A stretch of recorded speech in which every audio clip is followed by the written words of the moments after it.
Yesus Tuhan, nama di atasnya segala nama. Amin. Yang sanggup mengalahkan segala kuasa. Haleluya. Masih berdiri Bapak Ibu? Haleluya.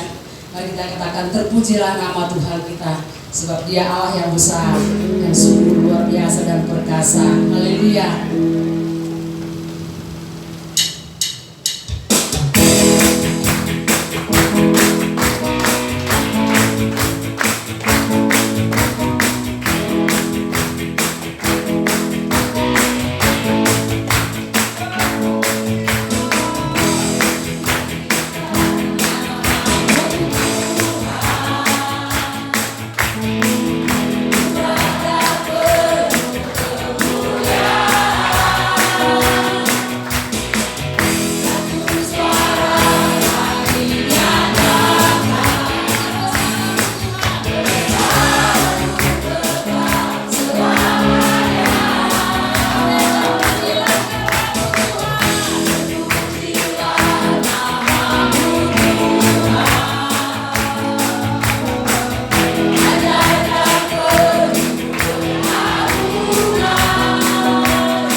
Kita siapkan hati kita. Haleluya. Kita bawa seluruh kita kepada Tuhan pagi hari ini. Apapun terjadi dalam kehidupan kita, adalah semua mendatangkan kebaikan dalam kehidupan kita. Ketika kita selalu bersyukur kepada Tuhan buat segala yang kita alami, itu semuanya akan mendatangkan kebaikan dalam kehidupan kita. Itu semuanya akan menguatkan iman kita bahwa bersama dengan Tuhan kita tidak pernah jatuh sampai tergeletak. Haleluya. Segala badai yang menerpa hidup kita, mari Bapak Ibu, ada Tuhan yang selalu ada dalam kehidupan kita, yang memegang tangan kita. Haleluya.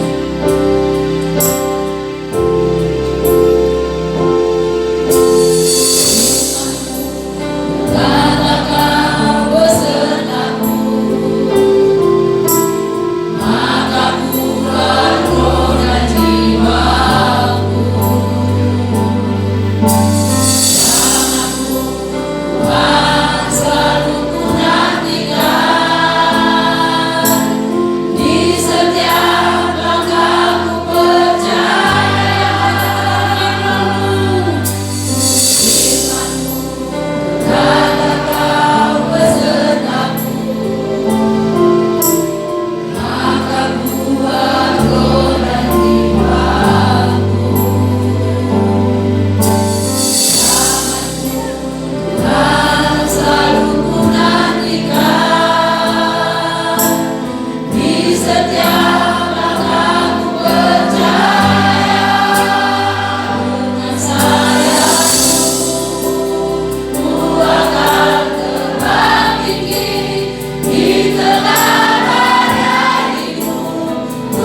Elohim Yahweh, pencipta hari langit dan bumi, Tuhan Raja Maha Besar, Maha Kuasa.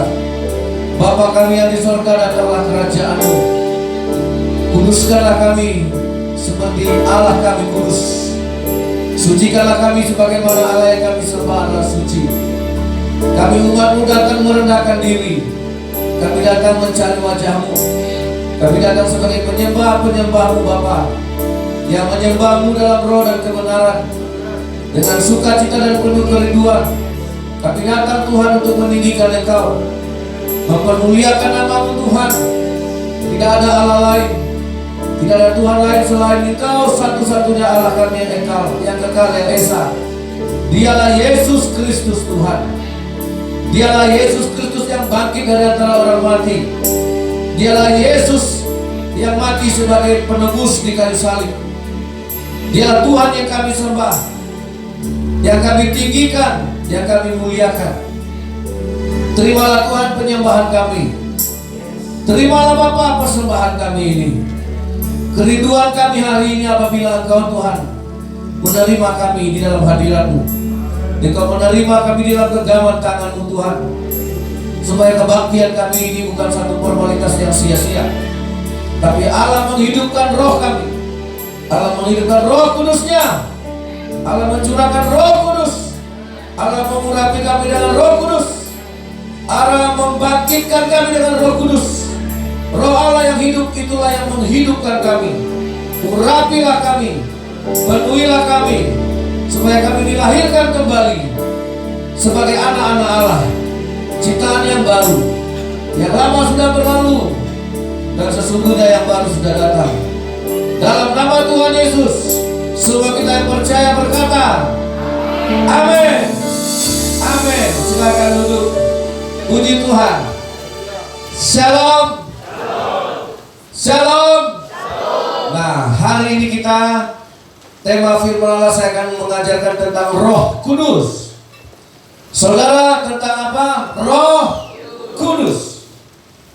Ya, sudah terlalu banyak orang membicarakan tentang berkat kuasa. Padahal jangan gara-gara Roh Kudus itu tidak kelihatan, kita tidak pernah mengerti. Gereja harus mengerti Roh Kudus, karena ini zamannya Roh Kudus. Bapa di surga dalam perjanjian lama sudah melaksanakan fungsinya sebagai pencipta. Bapa yang mengutus nabi-nabinya, tapi belum ada yang bisa mengalahkan dosa. Kemudian Bapa menyuruh anaknya. Bapa Tuhan menjadi manusia, dialah Yesus. Dan Yesus dari surga turun ke dunia. Dan dia tidak lama di dunia ini. Hanya 33,5 tahun Yesus sebagai manusia ada di dunia. Dan dia dianiaya, disiksa, dia dihujat, dia dihakimi, dia dianiaya, dia dibunuh dan menderita. Akhirnya mati di kayu salib sebagai korban atas dosa-dosa kita. Kita menolak dia, manusia menolak dia, manusia menghujat dia, manusia melawan, manusia memberontak. Dan Yesus berkata, memang aku harus mati dengan cara demikian. Karena Yesus datang ke dunia untuk menjadikan tubuhnya itu sebagai korban penebusan, korban atas dosa-dosa kita. Amin. Nah, saudara yang dikasih oleh Tuhan, setelah Yesus, maka dia berkata, aku akan pergi ke rumah Bapa, tapi aku tidak akan meninggalkan engkau yatim piatu. Aku akan minta kepada Bapa supaya Bapa memberikan seorang penolong kepadamu, yaitu Roh Kudus. Nah, Roh Kudus itulah yang ada sampai hari ini. Amin. Roh Kudus itulah yang hadir dalam hidup kita sampai hari ini. Sampai kapan? Sampai Yesus Tuhan datang menjemput kita untuk yang kedua kali. Amin. Nah, saudara, kita sekarang mau berbicara tentang Roh Kudus itu. Ya, amin.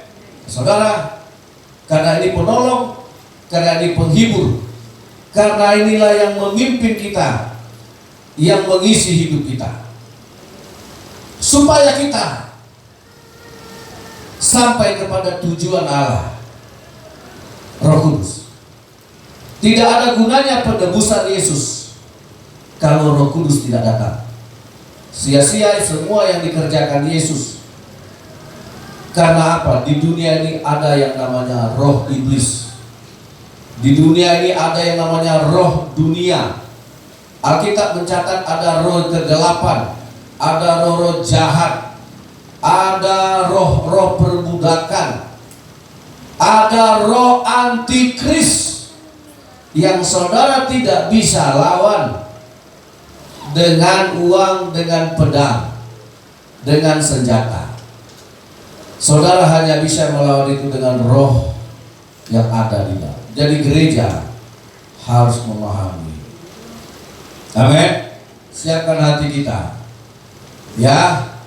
Nah, karena Roh Kudus tidak bisa dilihat, tapi bisa dirasakan. Amin. Amin. Nah, ini kan harus butuh kepekaan.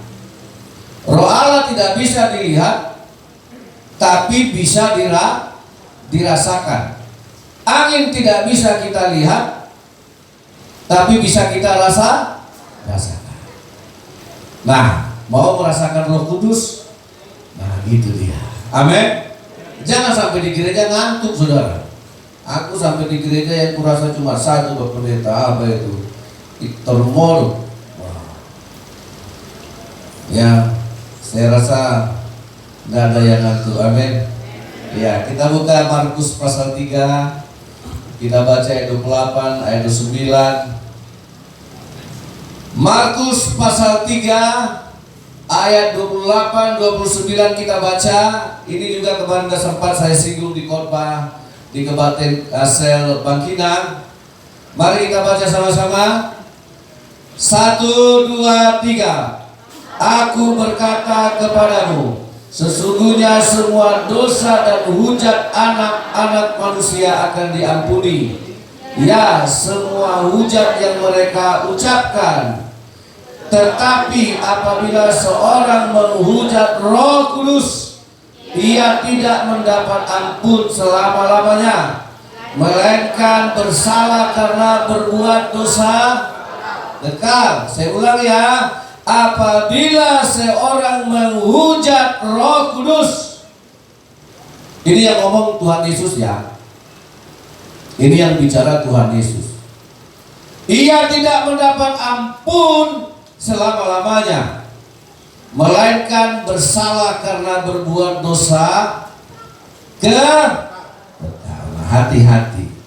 Nah, jangan sampai gara-gara kita nggak kenal Roh Kudus, kita jadi orang yang menghujat Roh Kudus, sehingga yang Yesus yang kelihatan saja disalibkan, dibenci orang. Itu jelas Yesus itu disalib karena orang nggak suka sama dia. Kalau Yesus turun datang di zaman ini, belum tentu kita juga bisa percaya sama dia. Mungkin kita juga akan menyalibkan. Tetapi lihat, kalau Roh Kudus kamu hujat, ada ampun. Nah, lanjut ke Lukas pasal yang ke-12 ayat yang ke-10.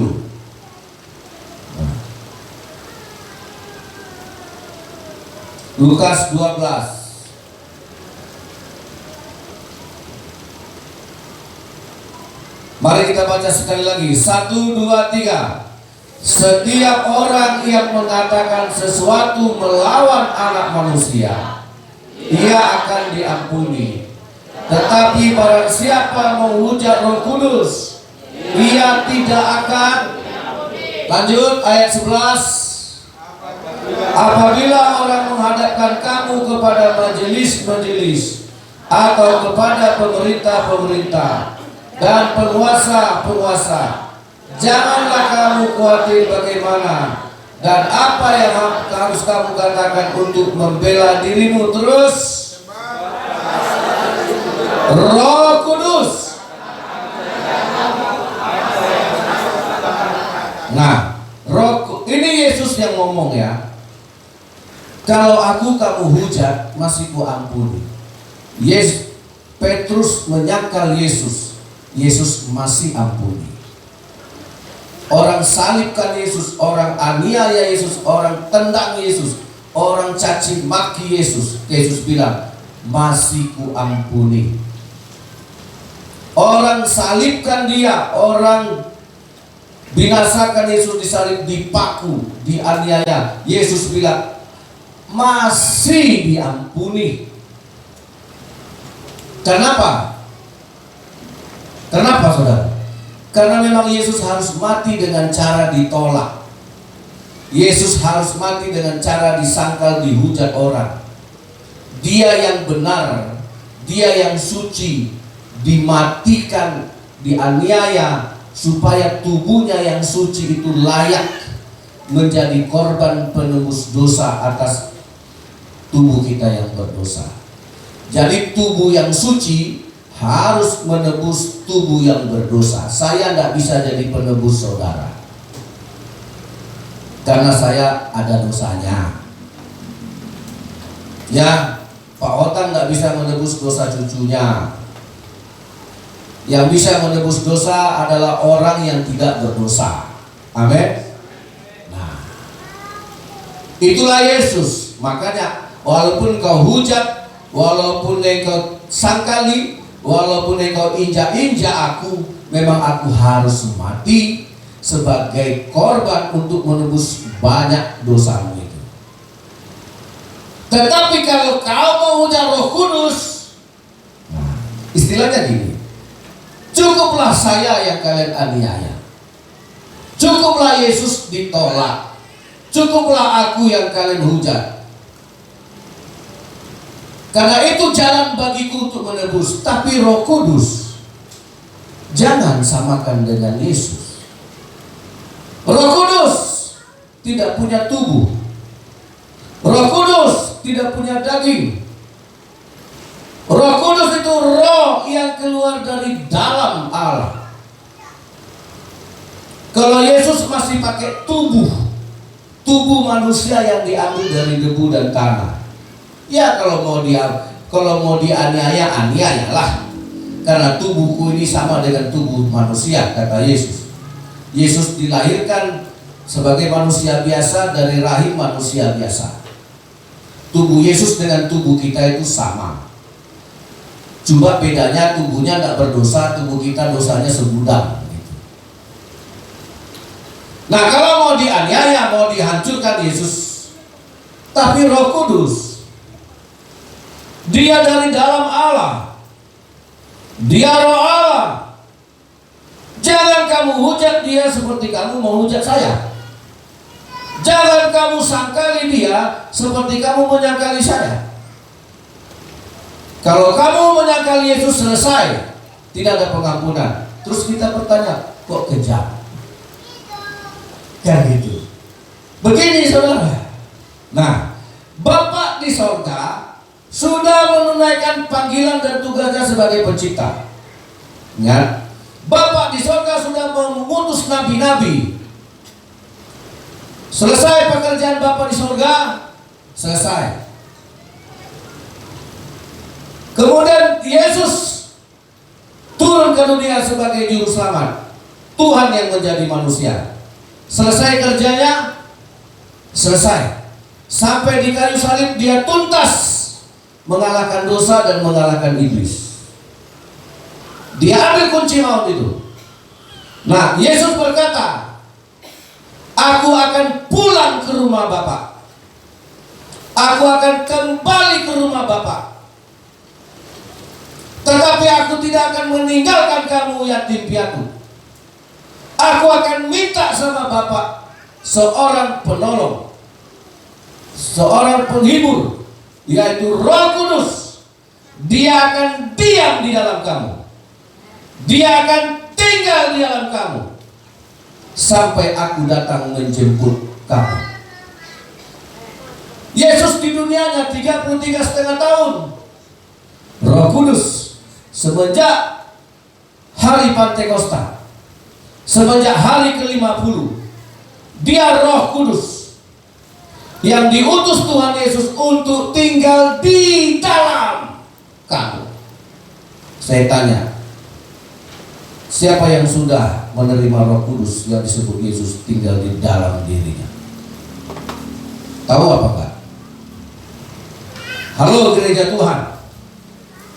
Nah, itu makanya Yesus bilang, kalau kamu menghujat Roh Kudus, kamu tidak akan diampuni. Gereja tidak banyak cerita Roh Kudus. Khotbah lebih banyak cerita berkat, kemenangan, sukses, berhasil, perlindungan, kekuatan, bla bla bla. Gereja hampir-hampir tidak pernah cerita tentang Roh Kudus. Pada Roh Kudus itu berperan. Singkat kerjanya Yesus 33,5 tahun, tapi Roh Kudus. Nah, kita baca saudara Yohanes pasal 14.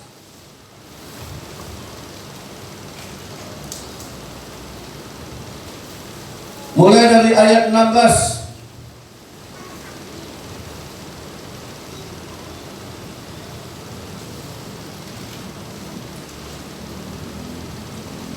Yohanes pasal 14, silakan jemaat Tuhan duluan. 1, 2, 3. Aku akan minta kepada Bapa, dan Dia akan memberikan kepadamu seorang penolong yang lain, supaya Dia menyertai kamu selama-lamanya. Aku akan minta kepada Bapa, dan Ia akan memberikan kepadamu seorang penolong. Saudara, Roh Kudus itu disebut penolong. Yang penolong yang lain supaya Ia menyertai kamu selama-lamanya. Ayat 17, sama-sama 2, 3. Yaitu Roh kebenaran. Dunia tidak dapat menerima Dia, sebab dunia tidak melihat Dia, dan dunia tidak mengenal Dia. Tetapi kamu mengenal Dia, sebab Ia menyertai kamu dan akan di mana? Di dalam kamu. Tubuh kita ini rumah Tuhan. Tidak ada Roh Kudus di dalam kantong persembahan, di dalam peti persembahan. Tidak akan ada Roh Kudus. Nah, sebagai gereja Tuhan, saya tanya, saudara kalau mau cari Roh Kudus kemana? Ada yang tahu? Jawab dong. Jadi kalau kami minta Roh Kudus gimana? Oh, Pak Pendeta, doakan saya supaya saya punya Roh Kudus. Saya nggak bisa. Kan berkali-kali saya katakan, Roh Kudus itu ada di dalam firman. Amin. Di mana Roh Kudus berada? Di dalam firman. Itu adalah Allah. Allah itu adalah firman. Amin. Siapa yang punya Roh Kudus pasti suka firman Tuhan. Bilang amin. Ya. Jangan ngaku-ngaku punya Roh Kudus tapi malas baca Alkitab. Tidak mungkin Roh Kudus terpisah dari firman. Ketika saudara mendengar kokok ayam di pohon itu kukuruyuk, saudara akan bilang ada ayam di situ. Begitu saudara mendengar ada suara anjing di depan gereja, gong gong gong gong, pasti ada anjingnya di situ. Itu enggak speaker, enggak rekaman. Amin. Amin.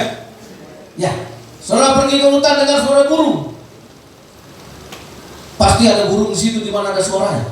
Di mana ada firman Allah di situ pasti ada Roh Kudus. Di mana ada Roh Kudus disitulah firman Allah. Amin. Mau cari Roh Kudus di mana? Di dalam firman Allah. Nah, saudara, Roh kebenaran, dunia tidak dapat menerima Dia, sebab dunia tidak melihat Dia dan tidak mengenal Dia. Tetapi kamu mengenal Dia, sebab Dia menyertai kamu dan akan diam di dalam kamu. Nah, yang parahnya kalau gereja tidak mengenal Roh Kudus, berarti siapa kita? Kalaulah kita tidak kenal Roh Kudus, siapakah kita? Dunia kan? Karena dunia tidak menerima Dia, sebab dunia tidak mengenal Dia. Jadi kalau gereja, percuma kita ke gereja, tapi di mata Tuhan saudara masih orang dunia. Makanya masih banyak orang keduniawian. Iya, masih banyak gereja masih hidup dengan dunianya. Dosa hanya ditinggalkan di pintu gereja, pulang dari gereja ambil lagi. Dan kita bilang, Tuhan ampuni dosaku, besok bikin lagi. Tuhan ampuni dosaku, besok bikin lagi. Orang mana itu? Orang gereja atau orang dunia? Anak Allah atau orang dunia? Kalau engkau orang dunia, engkau tidak kenal Roh Kudus, dan Roh Kudus tidak ada di dalam engkau. Tetapi Roh Kudus akan datang kepada orang yang mengenal Dia dan akan diam di dalam dia. Amin. Nah, kalau orang Kristen berubahnya tidak dari dalam. Kenapa Roh Kudus mesti di dalam?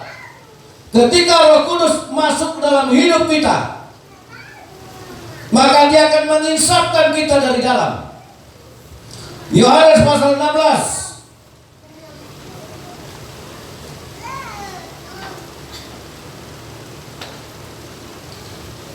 ayat 7. Ayo, Yohanes 16 ayat 7.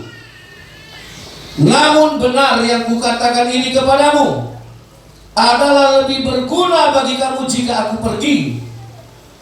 Sebab jikalau aku tidak pergi, penghibur itu tidak akan datang kepadamu. Tetapi jikalau aku pergi, aku akan mengutus Dia kepadamu. Siapa itu? Roh Kudus. Lebih berguna aku pergi, karena Roh Kudus harus menunaikan tugasnya. Roh Kudus harus melakukan pekerjaannya. Makanya dikatakan Yesus, banyak orang berseru Tuhan, Tuhan, tapi kelakuannya kayak hantu. Banyak orang berseru Tuhan, Tuhan, tapi hidupnya kayak setan. Nah, karena gereja tidak kenal Roh Kudus. Ayat 8, 2 jemaat 2, 3.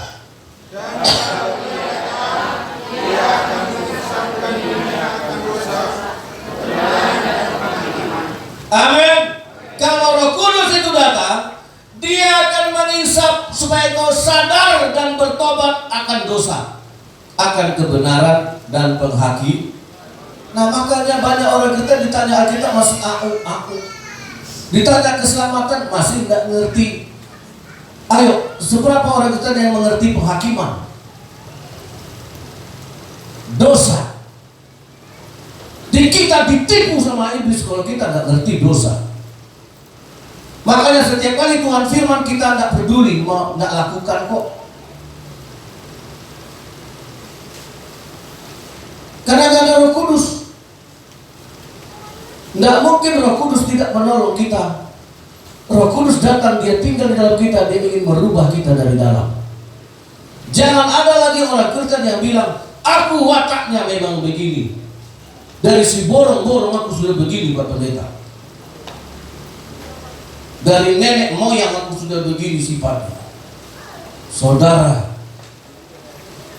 Roh Kudus merubah, mengisapkan kita akan 3 hal: kebenaran, penghakiman, dosa. Roh Kudus bekerja dari dalam, merubah kita menjadi ciptaan baru. Sehingga orang Kristen tidak harus betah di dalam dosanya. Udah berapa lama jadi Kristen? Kalau kan masih begitu, tambah parah pun. Tuhan suruh mengampuni, kita tidak mau mengampuni. Tuhan suruh memberi, kita tidak mau memberi. Tuhan bilang, ditampar pipi kirimu, kita kasih kaki kanan. Iya. Manalah mau kita? Karena apa? Keinginan daging kita masih lebih kuat daripada keinginan roh kita. Ayo, bisa diuji nggak? Mana yang lebih kuat, keinginan daging atau keinginan roh? Nah, di mana Roh Kudus?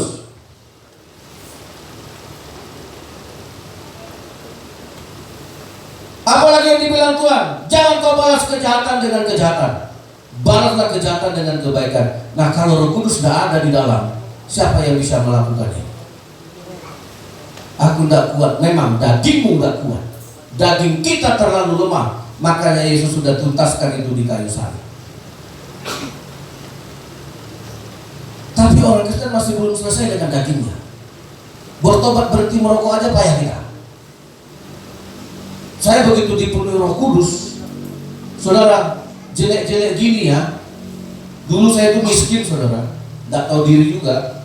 Bapak pendeta, ya, rokok saya 2, 35 satu, di Samsu satu, nah itu kan nggak tahu diri kan. Siapa sini yang saya kalau ketemu orang sekarang rokok di Samsu aja jarang. Apa? Siapa yang rokoknya di Samsu? 2, 3, 4. Nggak apa-apa, ngaku aja. Itu kalau malam itu rokok saya. Siap 35. Yang anak-anak ini nggak tahu di 35.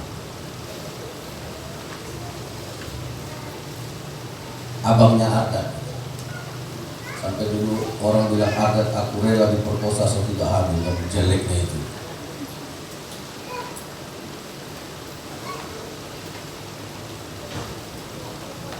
Jadi saudara, begitu Roh Kudus masuk dalam hidup saya, mati itu sampai hari ini.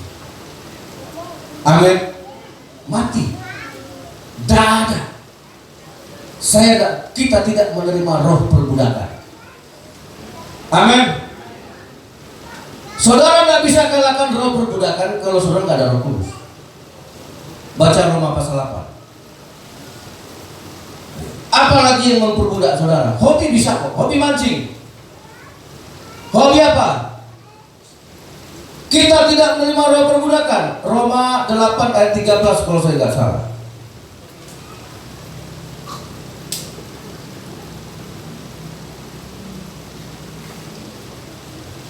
Salah ya, bukan itu. Ayat 15. Dari ayat 15. Ayo jemaat baca. 1, 2, 3.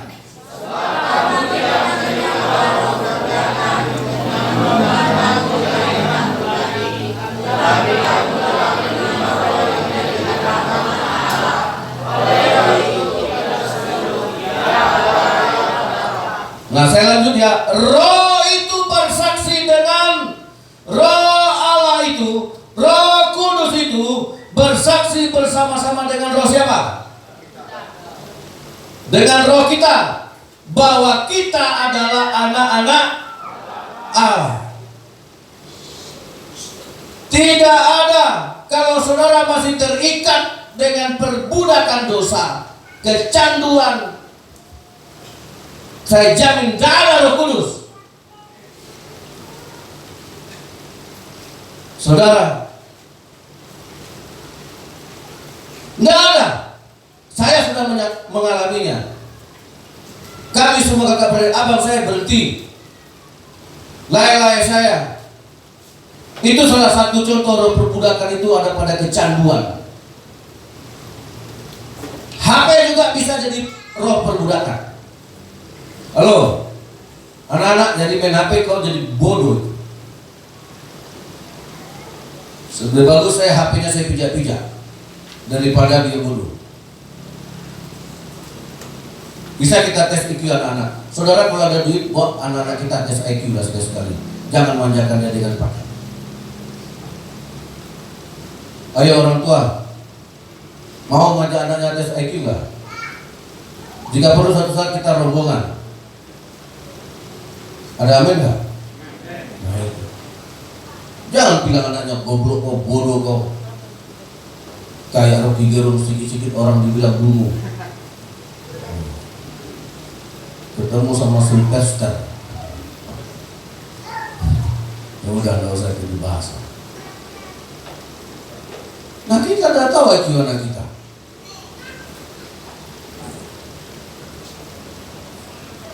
Bawalah tes. Bukan bawa ke tukang pangkas tesnya. Jangan-jangan nggak tahu tesnya di mana Pak Pendeta.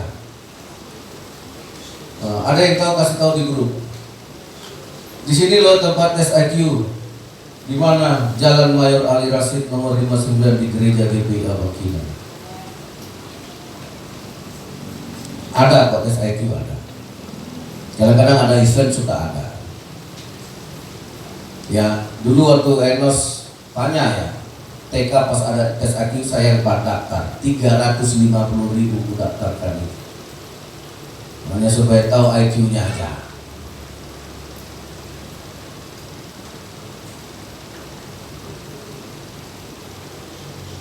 Iya. Saudara, nah kita jangan mau diperbudak. Amin. Harta itu memperbudak. Ada yang hobi minum. Kita tidak menerima roh perbudakan. Makanya roh itu datang ingin merubah kamu dari dalam. Tapi kalau bukan Roh Kudus, perubahan hanya di luar saja. Kalau perubahan hanya di luar yang nampak saja, itulah yang dibilang Yesus munafik. Bisakah pemabuk khotbah di gereja ini? Bisa kok. Hanya 2 jam dia berlaku seperti malaikat di depan gereja. Mau pemabuk dia, mau penzina dia, mau pencuri dia, suruh dia khotbah pasti bisa. Karena selama 2 jam itu tidak akan bisa dia mencuri. Nah makanya dikatakan pada akhir zaman selain ada roh perbudakan, ada roh nabi palsu, ada roh antikristus. Bagaimana saudara bisa menilai itu semua kalau kita nggak ada Roh Kudus? Nah makanya Roh Kudus itu merubah manusia dari dalam. Hati yang keras jadi lembut. Amin. Hati yang membatu bisa cair. Walaupun dosamu merah seperti kirmisi, akan menjadi putih seperti salju, kata Tuhan. Amin. Nah itu karya Roh Kudus. Itu pekerjaan Roh Kudus. Dia akan menginsafkan kamu. Makanya kalau tidak ada kesadaran untuk insaf, untuk sadar, saudara, saya pernah ketemu teman saya yang nakal. Aku bilang sama dia, nakal jangan kelamaan. Kau narkoba jangan kelamaan. Mau bertobat berhenti sekarang. Ada waktunya. Kasih ini. Saya kenyang mengkonsultasi orang-orang narkoba di gereja, di lapas gereja maksudnya. Di sini nggak ada ya. Amin. Wah takut ya. Amin.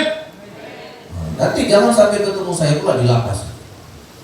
Nanti datang keluarganya, oh hari apa masuk lapas, aku ikut ya. Aduh Tuhan, jangan begitu. Nanti ku tambah lagi jadwalku ke lapas. Udahlah Selasa Rabu, ku tambah nanti Jumat. Setiap pergi pegawai lihat, Pak dengan siapa? Dengan keluarga jemaat.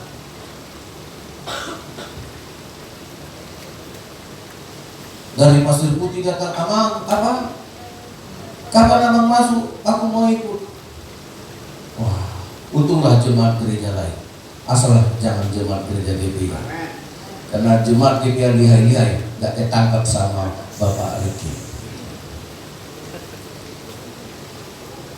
Tapi bukan karena itu, karena udah bertobat, amin. Kok udah keluar aminnya? Loyo. Amin.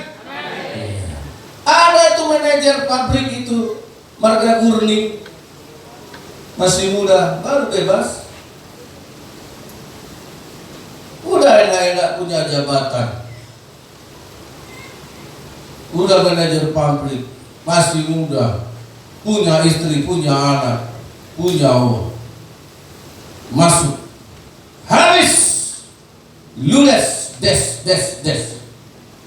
Bebaslah dia kemarin hari Selasa. Datang dia, Bapak tua aku mau sudah bebas. Kau kubur dosamu di sini, jangan kau bawa pulang. Iya Bapak tua. Kemana kau pergi? Aku mau pergi sejauh manapun kau pergi, tetap ada dosa di sana. Dia pergi ke Sulawesi Barat. Ada teman saya mengajak saya kerja di pabrik juga. Saya ingat, walaupun kau pergi sejauh itu, dosa tetap ada di sana. Narkoba tetap ada. Terima Roh Kudus supaya engkau tidak diperbudak. Amin. Roh Allah akan melawan segala roh daging kita, keinginan daging.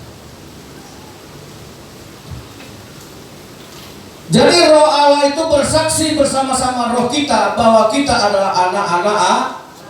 Amin. Siapakah yang disebut anak Allah? Kalau saudara dengar di Indonesian Idol, oh puji Tuhan, aku bersyukur karena dapat kemenangan. Oh iya ya, berarti dia anak Tuhan. Anak Tuhan adalah orang yang menerima Roh Kudus, dan Roh Kudus itu bersaksi bersama rohnya bahwa dia anak Tuhan.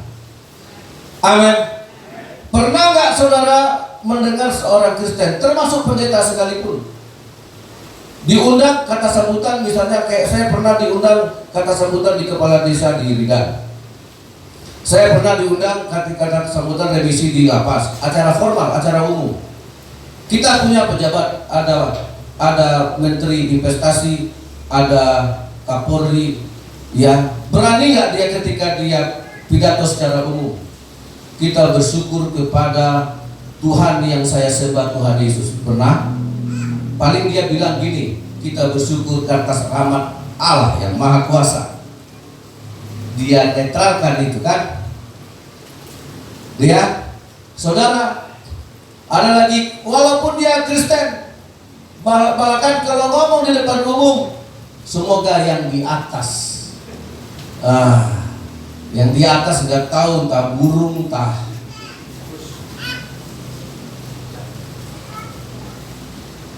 untuk bilang Yesus Tuhan.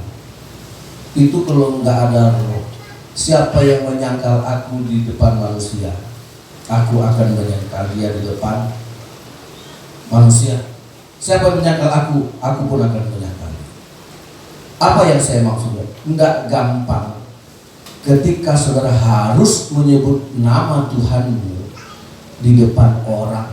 Kalau di gereja ini sih gampang, ya kan? Shalom, selamat pagi, Tuhan Yesus memberkati. Ya Aser ya, amin. Aser, amin. Nah, kalau ada tamu ke rumahmu, shalom, selamat datang, Tuhan memberkati. Gitu nggak kalau ada tamu ke rumah? Saudara, makanya saya kasih tahu, nggak gampang menyebut Tuhan saya Yesus.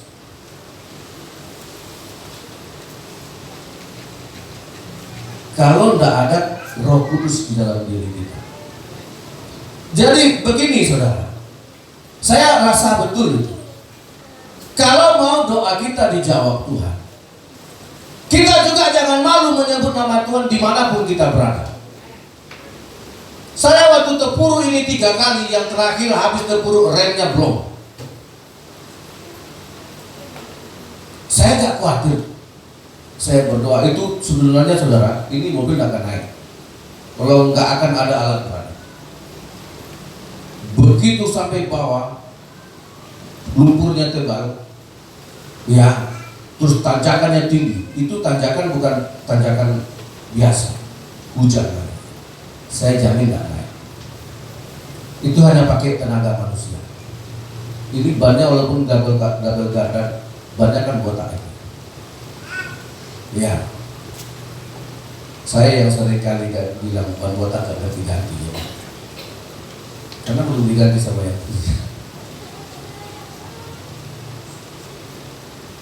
Saya naik ke bukit itu saudara, saya berdoa.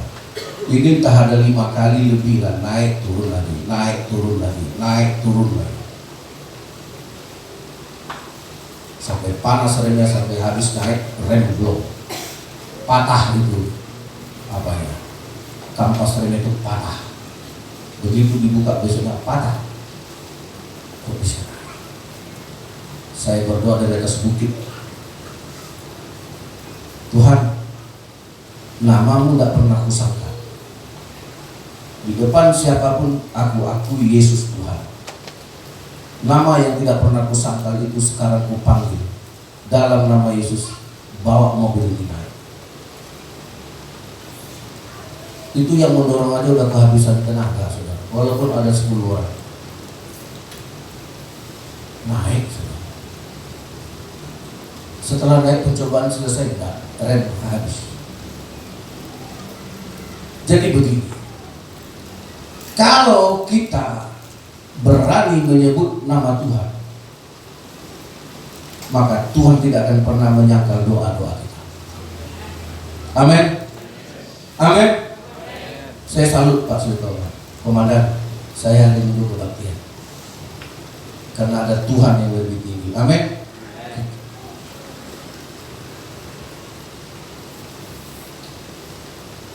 Ada masanya Tuhan akan kita butuhkan untuk membela kita. Tapi ketika kita butuh pembelaan Tuhan, kita tidak ragu. Saya tidak ragu. Mobil ini pasti naik. Tidak ragu sedikit. Ini badan udah penuh lumpur ini. Sepanjang sejarah baru sekali itu saya tidur dengan baju penuh lumpur. Cuma kepala yang saya cuci. Pulang anak-anak saya lihat, bapak pulang. Bapaknya pulang penuh lumpur dari ujung kaki sampai leher. Baju saya pun begitu direndam kuning semua. Tapi saya nggak takut. Naik ini dalam nama Yesus. Naik. Amin.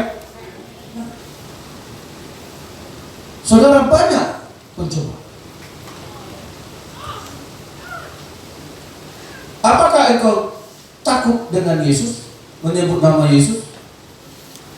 Halo anak-anak, kalau kalian di sekolah dibilang, elah Yesus itu manusia, Yesus itu bukan Tuhan, Yesus itu manusia. Dia ingat, yang mengatakan Yesus bukan Tuhan, terus saudara malu. Saya takut roh yang di dalam saudara itu jangan-jangan roh antikris. Yesus itu memang manusia, dia Tuhan jadi manusia. Berani? Siapa yang berani berarti di dalamnya ada roh Tuhan. Ada yang mengaku bahwa Yesus itu bukan Tuhan, dia hanya nabi, itulah antikris. Ada ayat. Ya 1 Yohanes pasal 4. Ini saya mau selesai saja di sini. Mungkin minggu depan saya lanjut lagi. 1 Yohanes pasal 4. Ya. Kita baca pelan-pelan, kita ikuti baik-baik. Di situ judul perikopnya roh Allah dan roh antikristus. Saudara-saudaraku yang kekasih, janganlah percaya akan setiap roh, tetapi ujilah roh-roh itu, apakah mereka berasal dari Allah. Sebab banyak nabi-nabi palsu, alamat palsu, cinta palsu, pendeta palsu, manusia palsu, AI.